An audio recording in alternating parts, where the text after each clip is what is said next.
Assalamualaikum warahmatullahi wabarakatuh. Bismillahirrahmanirrahim. Alhamdulillahirabbil alamin. Allahumma shalli wa sallim wa barik ala sayyidina Muhammadin wa ala alihi wa ashabihi ajma'in. Rabbi shrah li sadri wa yassir li amri wahlul 'uqdatam min lisani yafqahu qawli. Amma ba'du. Para mahasiswa baru Universitas Lamalang yang berbahagia, seluruh wali mahasiswa yang berada di rumah masing-masing yang sedang mendampingi putra tercintanya mengikuti kegiatan Oshika Mabat Unisma tahun 2020 yang berbahagia. Syukur alhamdulillah ini masuk materi yang kesekian kalinya dan mudah-mudahan para mahasiswa baru masih bisa menikmati berbagai uraian materi yang sudah disampaikan dari materi-materi yang sudah ada dari Wakil Rektor 1 berbicara terkait dengan bagaimana membangun budaya akademik menjadi seorang mahasiswa yang unggul selama menjalani perkuliahan di kampus Universitas Lamalang. Dari Wakil Rektor 2 juga sudah disampaikan tentang materi kiat-kiat sukses menjadi SDM unggul. Dari Wakil Rektor 3 tadi banyak dijelaskan terkait dengan pentingnya memiliki soft skill, yang ini juga sangat terkait dengan saya pada kesempatan kali ini. Dari Wakil Rektor 4, tadi Ibu Dr. Haja Istiroha MP juga menjelaskan bagaimana kita cerdas bermedia sosial karena sebagai seorang mahasiswa tidak pernah lepas dari yang namanya media sosial karena setiap hari kita selalu dihadapi dengan berbagai informasi yang datang di gawai kita, di dalam genggaman kita, sehingga kita bila tidak cerdas maka kita akan terjerumus dalam informasi itu, kita terbawa dalam informasi itu yang justru mendatangkan malapetaka pada diri kita sebagai seorang mahasiswa. Baik, para sahabat mahasiswa yang saya hormati, kali ini saya akan menjelaskan terkait dengan kemahasiswaan. Kita dunia mahasiswa nih. Kemahasiswaan di Unisma yang nanti saya akan banyak berbicara tentang bagaimana yang tadi yang disampaikan oleh Bapak Wakil Rektor 3 terkait dengan membangun soft skill. Kali ini saya akan banyak berbicara tentang hal teknis yang diterapkan di Universitas Islam Malang. Baik, sebelum melangkah ke situ, ada baiknya kita kenalin dulu.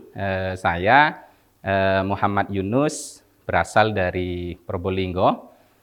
Latar belakang pendidikan saya di SLTA, saya di Pondok Pesantren Nurul Jadid, Python Probolinggo.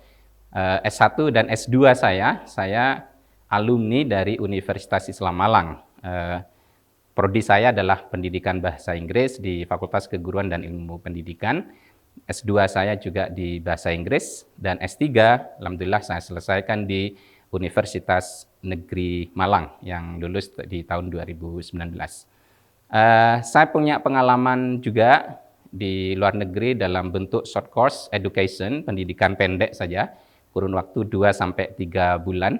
Di tahun 2009 saya sudah alhamdulillah menjadi alumni meskipun hanya 2 bulan di University of the Arts London di UK, United Kingdom. Di tahun 2011 saya belajar tentang basic education, pendidikan dasar di Ohio State University di Columbus, Ohio, United States.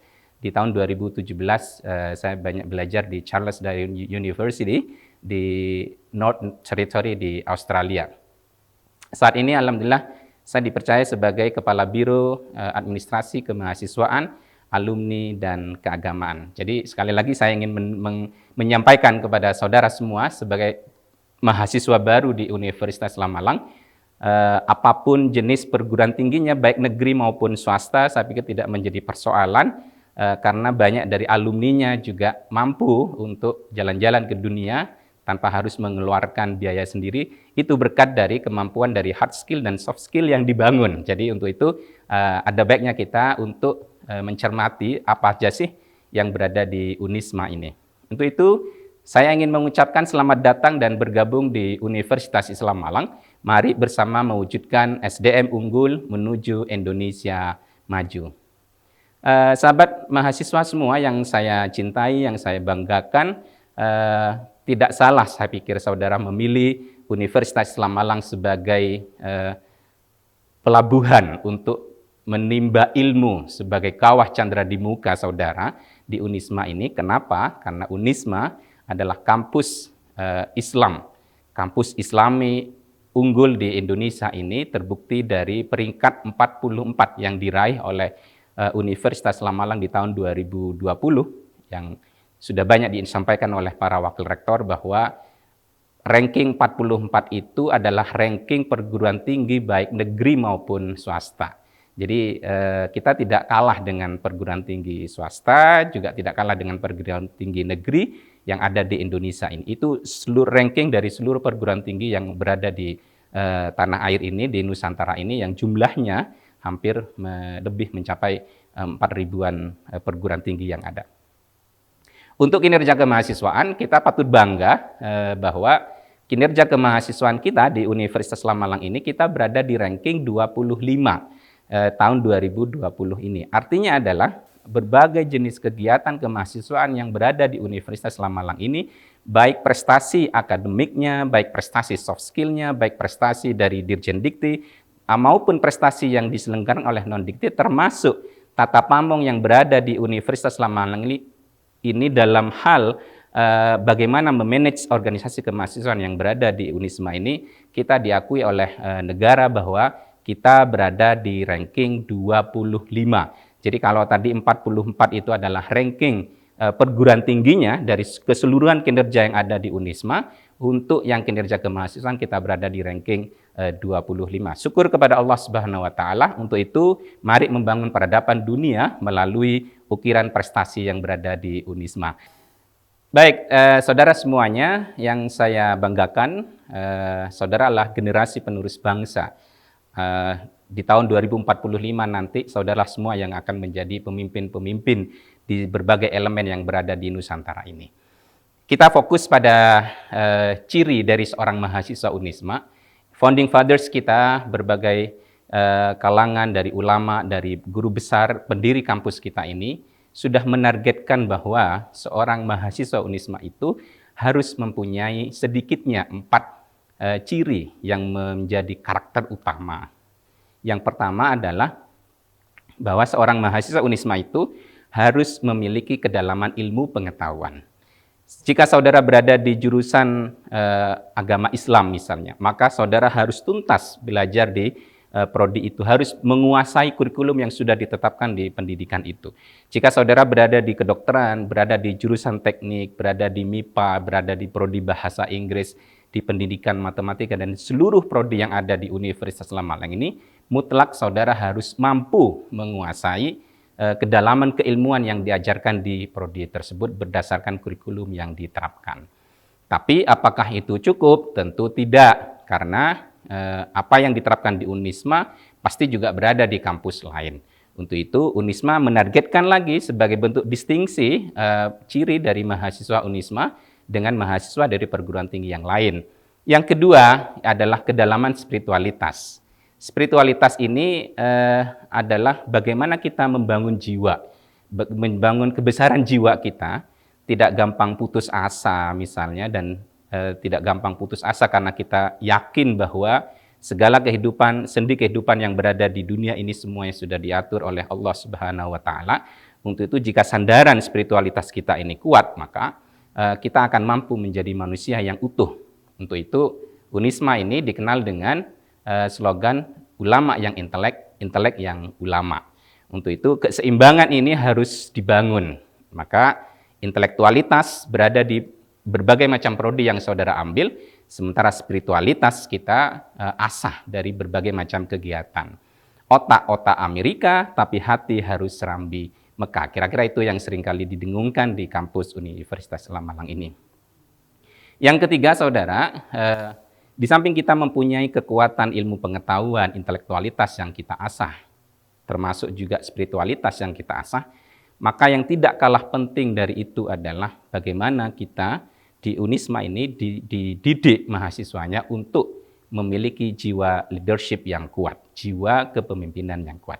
Ini akan menjadi pokok bahasan saya berikutnya dari bagaimana membangun jiwa leadership yang kuat ini, yang nanti pada akhirnya akan turun menjadi penguasaan soft skill, keterampilan lunak yang tadi sudah pada paparan materi sebelumnya, pada video-video sebelumnya sudah dijelaskan panjang lebar oleh Wakil Rektor 3. Bagaimana dari 4 ciri utama itu, mahasiswa Unisma itu kemudian dibentuk dalam sebuah karakter Ini terumuskan dalam 3 karakter utama yang berada di Unisma. Yang pertama adalah karakter ilmiah, karakter keindonesiaan itu yang kedua, dan yang ketiga adalah karakter Islami.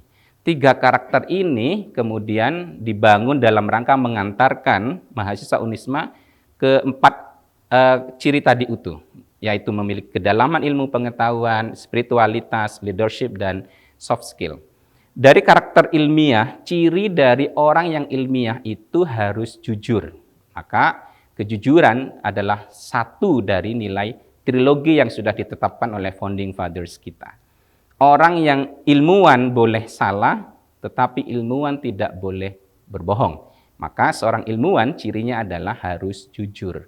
Apapun yang dilakukan oleh seorang ilmuwan harus disampaikan kepada masyarakat apa adanya, tidak harus ditambah, tidak harus dikurangi. Karakter keindonesiaan adalah karakter kerukunan, karena kita mengenal bahwa Indonesia adalah negara yang sangat ramah, masyarakatnya ramah, maka harus dibangun dengan kerukunan. Dan karakter yang Islami itu cirinya adalah keikhlasan. Maka kejujuran, kerukunan, dan keikhlasan itu adalah trilogi perjuangan yang dibangun di Universitas Islam Malang ini. Maka jangan sampai dosen mahasiswanya tidak rukun, dosen dengan dosennya tidak rukun, mahasiswanya dengan mahasiswanya tidak rukun, tetapi seluruh aspek, seluruh unsur sivitas akademika yang berada di Universitas Islam Malang ini harus jujur, harus rukun, yang kemudian harus ditopang dengan keikhlasan. Maka ikhlas ini adalah ending dari sebuah pergerakan yang kita lakukan semuanya. Ikhlas itu adalah semua yang menjadi ending point dari berbagai aktivitas yang kita lakukan. Saudara semuanya, 3 karakter itu akan dibentuk menjadi melalui 2 hal. Yang pertama adalah melalui kurikuler, jalur kurikuler.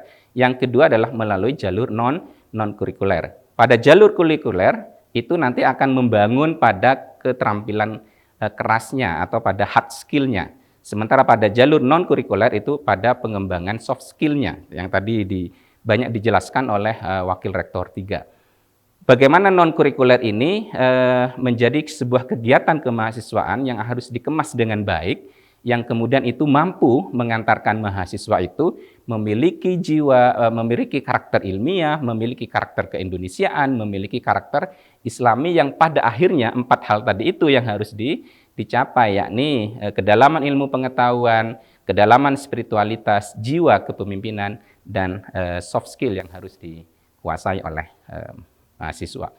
Oleh karenanya, bagaimana ikhtiarnya? Kalau itu adalah sebuah rumusan, sudah dirumuskan, sekarang apa? What? Gitu ya. Tentu yang pertama, kalau dari jalur akademik, jalur kurikuler, saudara harus mengikuti apa yang tadi sudah disampaikan oleh Wakil Rektor 1 terkait dengan prestasi akademik, dan juga Wakil Rektor 2 tentu yang terkait dengan membangun prestasi-prestasi selama menjadi mahasiswa. Saudara mutlak harus datang ke kelas, mengikuti perkuliahan dengan baik, apa yang sudah ditetapkan oleh dosennya, ditetapkan oleh prodi, ditetapkan oleh fakultas, ditetapkan oleh universitas, harus diikuti semuanya sehingga saudara mampu sukses dalam bidang akademik tersebut. Tetapi untuk yang non-kurikuler ini harus saudara tata seperti apa manajemen yang bisa diikuti oleh Universitas Islam Malang. Tentu berbagai jenis organisasi menjadi salah satu jawaban.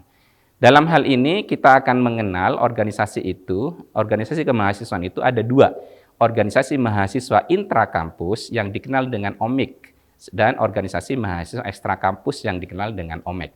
Dalam konteks ini, saya akan mengurai banyak hal terkait dengan intrakampus, ya ini adalah OMIK. Nah, bagaimana kondisi dari organisasi kemahasiswaan yang berada di Unisma? Kita di Unisma mengenal 3 strata organisasi. Yang pertama adalah pada tingkat universitas, yang kedua adalah pada tingkat fakultas, dan yang ketiga adalah pada tingkat program studi.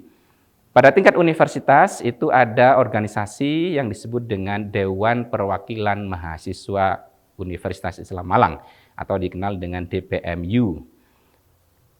Yang di bawahnya ada Badan Eksekutif Mahasiswa Universitas Islam Malang yang dikenal dengan BEMU, dan yang ketiga adalah UKM atau Unit Kreativitas Mahasiswa. Ini berada di tingkat universitas yang tanggung jawabnya langsung kepada Wakil Rektor 3 melalui Kabak Kemahasiswaan. Bahkan di tingkat fakultas. Di tingkat fakultas sama, tetapi dengan penamaan yang tadi DPM Unisma itu berubah menjadi DPMF. Misalnya di FAI ya, Dewan Perwakilan Mahasiswa Fakultas Agama Islam. Kalau di MIPA ya, Dewan Perwakilan Mahasiswa Fakultas MIPA. Ada BEMF, Badan Eksekutif Mahasiswa Fakultas, dan juga ada BSO, Badan Semi Otonom. Apa yang membedakan antara DPMU dan antara DPM dan BEM?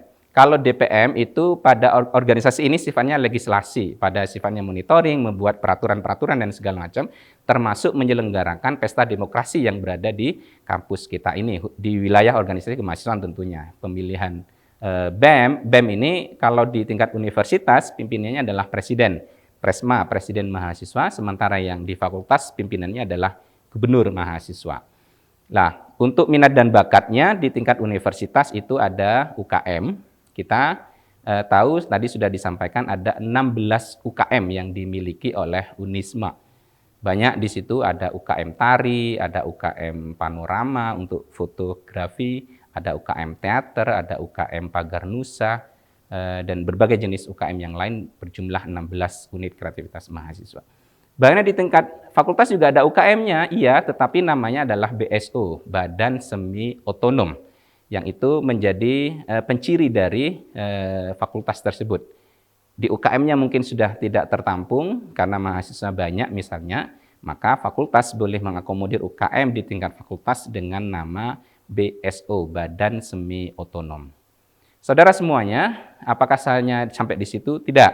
Kita masih punya organisasi kemahasiswaan di tingkat program studi yang dikenal dengan HIMAPRODI, Himpunan Mahasiswa Program Studi. HIMAPRODI ini lebih pada akademik, bagaimana mahasiswa yang sama berkumpul di situ untuk mengasah akademiknya, termasuk membangun jejaring dengan kampus lain.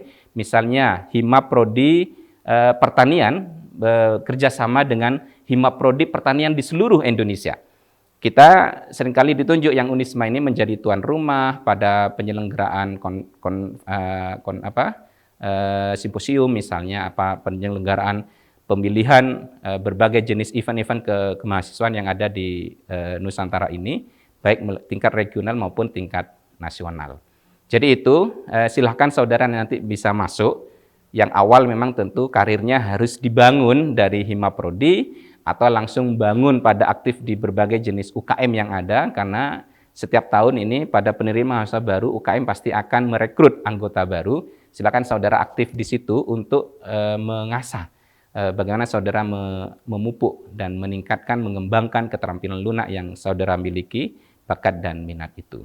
Maka di situ setiap tahun kita pasti akan berkumpul dan dilakukan penyegaran pengurus yang baru melalui pelantikan bersama.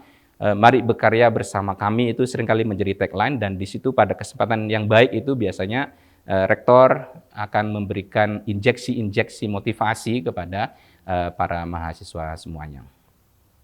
Baik, saudara semuanya, apakah hanya di situ dan kenapa kita harus mengembangkan soft skill yang berada di Unisma? Ini ada semacam kewajiban yang harus saudara lakukan, bahwa setiap mahasiswa memang tidak harus bergabung di organisasi yang ada di kemahasiswaan yang ada di kampus. Tetapi saudara harus ingat bahwa saudara harus mengumpulkan kredit poin kinerja kemahasiswaan, kinerja mahasiswa. Yang ini sifatnya adalah individu sekali. Saudara semester 1 sampai akhir semester 8 let's say, atau semester 7 atau semester 8, tidak boleh saudara hanya memiliki indeks prestasi saja dari hasil perkuliahan yang saudara miliki. Tetapi saudara harus memiliki, selain pencapaian dari prestasi akademik itu, saudara melalui kebijakan rektor nomor 108 ini tahun 2020, saudara setiap semester harus mengumpulkan angka kredit. Yang angka kredit itu sebagai perwujudan mahasiswa bahwa saudara memiliki aktivitas sebagai seorang mahasiswa. Yang aktivitas itu tidak hanya aktivitas akademik. Kalau aktivitas akademiknya sudah terrecord di perkuliahan melalui IP setiap akhir semester, tetapi aktivitas yang non-akademik atau non-kurikuler itu pada bidang penalaran, bidang minat dan bakat dan segala macamnya itu harus terrecord pada yang disebut dengan kredit poin kinerja mahasiswa atau yang dikenal dengan KPKM. Kredit poin mahasiswa ini mutlak harus dimiliki oleh mahasiswa. Ini SK Rektornya tertanggal 10 Februari 2020. Baik, kenapa itu perlu ada kredit poin itu? Saya pikir hal ini sesuai dengan Standar Nasional Pendidikan Tinggi melalui Dirjen Dikti tahun 2020 di mana mahasiswa harus memiliki academic knowledge, skill of thinking, management skill, communication skill yang itu dilalui dengan pengasahan berbagai macam jenis kegiatan mahasiswa. Jadi, saudara jangan bangga hanya dengan aktif di ruang kelas, ruang perkuliahan sementara tidak memiliki aktivitas di luar kampus itu. Nah, bagaimana kredit poin itu dilakukan? Saudara nanti akan ada pendalaman tersendiri terkait dengan ini, karena akan ada penjelasan di tingkat fakultas atau di tingkat prodi bahwa setiap semester itu saudara dipastikan memiliki angka kredit, yang angka kredit itu adalah mewakili aktivitas yang saudara ikuti. Baik itu aktivitas di tingkat prodi, di tingkat fakultas, di tingkat universitas, tingkat provinsi, nasional, ataupun tingkat internasional, itu harus direcord. Lah, kredit yang harus dikumpulkan oleh mahasiswa selama menjadi mahasiswa itu sebanyak 250. Ini angka minimalnya. Yang setiap semesternya itu ada capaian-capaiannya. Misalnya di semester 1 harus 50 poin, 30 di semester 2 sampai 20 di semester 8 yang pada akhirnya mencapai angka 250. Termasuk ini di S2 dan di S3. Nah, bagaimana cara mengisinya dan segala macam, nanti akan ada berbagai macam rumpun, ada 6 rumpun yang harus dimiliki, mulai dari wawasan keunismaan, kepemimpinan, dan segala macamnya, yang itu ada berbagai jenis kegiatannya. Jadi prosesnya nanti mahasiswa ikut kegiatan, disubmit melalui Siswo, divalidasi, jika di ACC oleh bagian kemahasiswaan, maka saudara sudah mengumpulkan poin di situ. Nah, nanti akan ada penjelasan terkait dengan lebih jelasnya terkait dengan pedoman angka kredit mahasiswa ini dan prosedurnya seperti apa, dapat ditayangkan di bagian kemahasiswaan ataupun baik di tingkat fakultas maupun di tingkat universitas. Lah, apa dampak dari kredit poin itu? Kenapa sih mahasiswa harus memiliki angka kredit setiap semesternya? Ini jangan mahasiswa, dosen pun itu memiliki angka kredit terkait itu. Dampaknya adalah ini untuk mengukur kinerja setiap individu mahasiswa selama menjadi mahasiswa di Universitas Lamalang. Ini dalam rangka untuk mewujudkan SDM unggul, manusia Indonesia maju sesuai dengan kriteria yang sudah ada di Universitas Lamalang itu, yaitu menjadi intelektual yang ulama yang intelek dengan jiwa kepemimpinan yang kuat dan memiliki soft skill yang kuat. Yang kedua, angka kredit itu dapat digunakan sebagai bentuk ekuivalensi atau konversi terhadap mata kuliah yang ada di Universitas Lamalang ini. Jadi saudara, sesuai dengan kebijakan rektor nomor 679 nanti di tahun 2017, saudara boleh tidak mengambil mata kuliah tertentu asal saudara memiliki prestasi tertentu. Misalnya nih, saudara memenangkan proposal kreativitas mahasiswa. Saudara didanai dari kegiatan yang dilakukan, ternyata saudara diundang pada Pekan Ilmiah Mahasiswa Nasional, PIMNAS, dan saudara mendapatkan juara ataupun tidak mendapatkan juara pada event itu, maka kebijakan rektor adalah saudara boleh tidak menulis skripsi, tidak melakukan sidang skripsi langsung dengan nilai A. Tentu saudara tetap membuat laporan kinerja yang saudara bikin. Termasuk tidak mengikuti kegiatan KKN atau termasuk misalnya menang juara lomba debat, saudara boleh di prodi bahasa Inggris misalnya, dengan mata kuliah speaking itu sudah langsung mendapatkan poin A, termasuk di prodi yang lain. Nah, ini sebuah terobosan yang luar biasa dari Universitas Lamalang, bagaimana kita out of the box, berpikir di luar zona nyaman untuk terus melakukan inovasi dan kreativitas. Tentu juga yang terakhir adalah mendapatkan penghargaan. Penghargaan ini jika saudara memiliki prestasi yang luar biasa, saudara yakin bahwa akan diapresiasi oleh rektor melalui pembebasan SPP pada semester itu. Banyak hal yang bisa kita lakukan untuk itu. Saudara jangan berhenti hanya bangga dengan apa yang saudara dapat dari bangku perkuliahan, tetapi mari kita membangun kreativitas, membangun kemampuan ilmiah kita di luar perkuliahan itu semua. Untuk itu, apa yang harus kita lakukan? Saudara ingat kesuksesan itu tadi yang sudah disampaikan oleh Wakil Rektor 2 misalnya, tata niatnya. Niatnya harus ditata sejak awal. Bahwa kita ingat siapapun yang mempunyai keinginan dan keinginan itu ingin dicapai, maka kita harus mempunyai semangat untuk mencapai itu.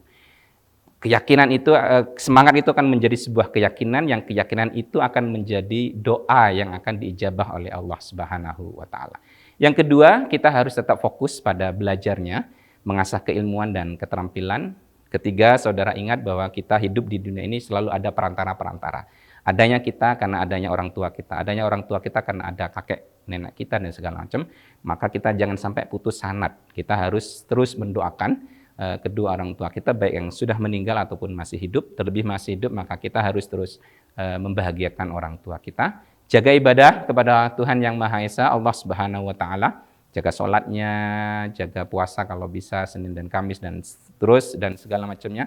Dan yang terakhir adalah terus melakukan hal yang terbaik. Mari kita rubah dari saya tidak bisa melakukan sesuatu menjadi saya bisa melakukan sesuatu. Saudara mahasiswa semuanya, mari bersama kita wujudkan SDM unggul menuju Indonesia maju melalui berbagai macam kegiatan kemahasiswaan yang berada di Universitas Islam Malang. Selamat bergabung di Unisma. Jangan bangga jika saudara hanya masuk di Unisma tanpa melakukan apapun di Unisma ini, tapi saudara harus melakukan yang terbaik. Berikan yang terbaik kepada Unisma, jangan pernah berpikir apa yang akan saudara dapatkan dari Unisma, tapi ketika bergabung di Unisma, berikanlah yang terbaik kepada Unisma. Insya Allah jika saudara bisa memberikan yang terbaik kepada Unisma, Allah akan memberikan yang terbaik kepada saudara. Walafu minkum, wallahul muwafiq ila aqwamit thoriq. Assalamualaikum warahmatullahi wabarakatuh.